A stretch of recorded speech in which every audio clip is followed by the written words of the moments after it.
کلا انہا تذکرہ، یہ لفظ بہت اہم ہے. تذکرہ، ذکرہ، تذکیر، فذکر بالقرآن، کیا معنی ہے اس کے؟ یاد دہانی صحیح ترین ترجمہ ہے، یاد دہانی. ایک ہے کسی کو کچھ سکھانا، نئی بات سکھانا، ایک ہے یاد دہانی. اسے ایک چیز معلوم تھی، کوئی بھول گیا، یاد کرانا. جیسے آپ کے کسی دوست نے آپ کو بہت قیمتی قلم دیا تھا، آپ نے اسے بہت سنبھال کر اپنے ٹرنک میں رکھ دیا. اب سال ہا سال ہو گئے، نہ دوست سے ملاقات، نہ وہ یاد.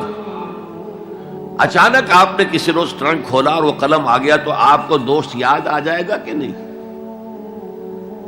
اسی لیے قرآن آفاق و انفس کے لیے آیات کہتا ہے. ہم اپنی آیات دکھائیں گے تمہیں، نشانی جس کو دیکھ کر تم ہمیں پہچانو گے.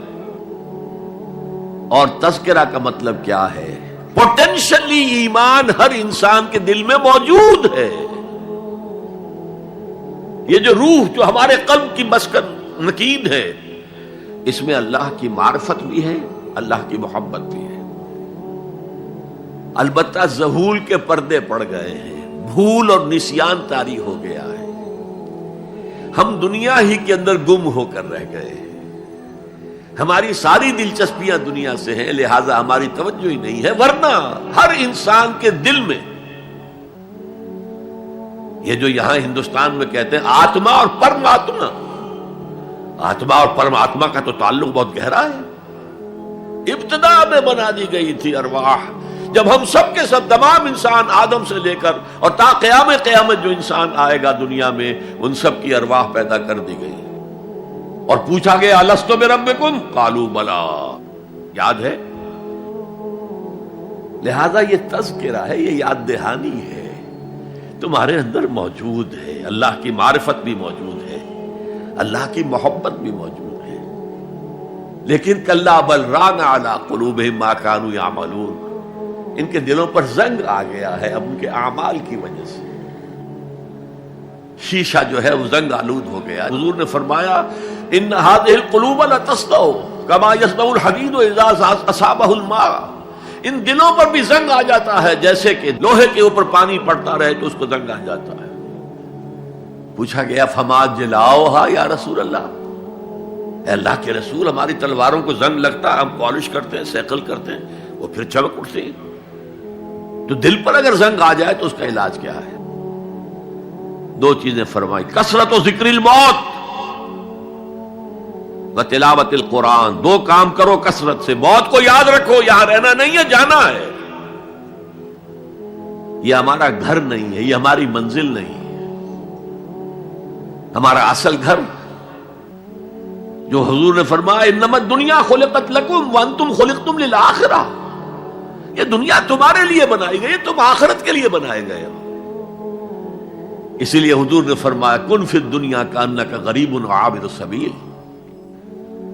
دنیا میں ایسے رہو جیسے راہ چلتے مسافر ہو یا اجنبی ہو.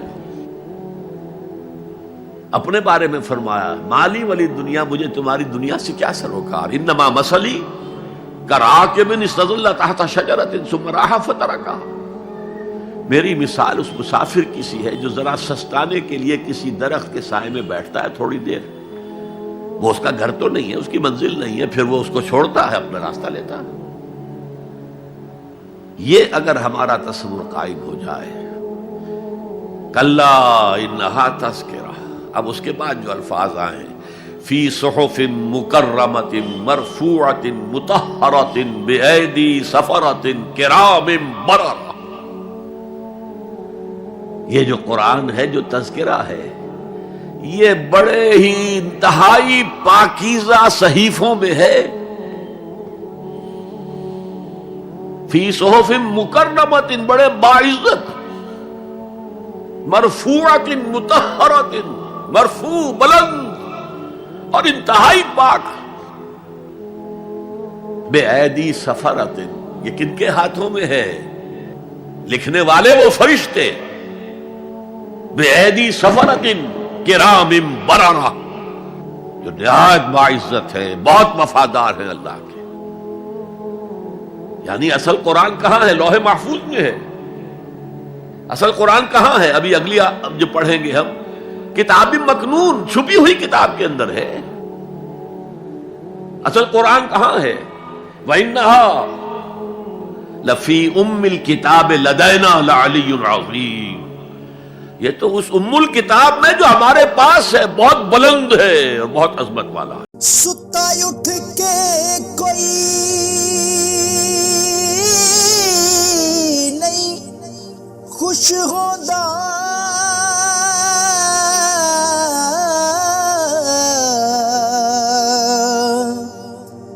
بڑے ستے جگا کے میں ویکھیا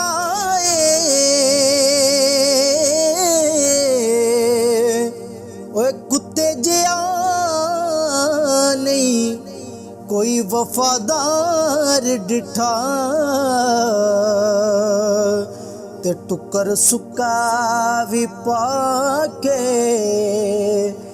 ویکھ آئے.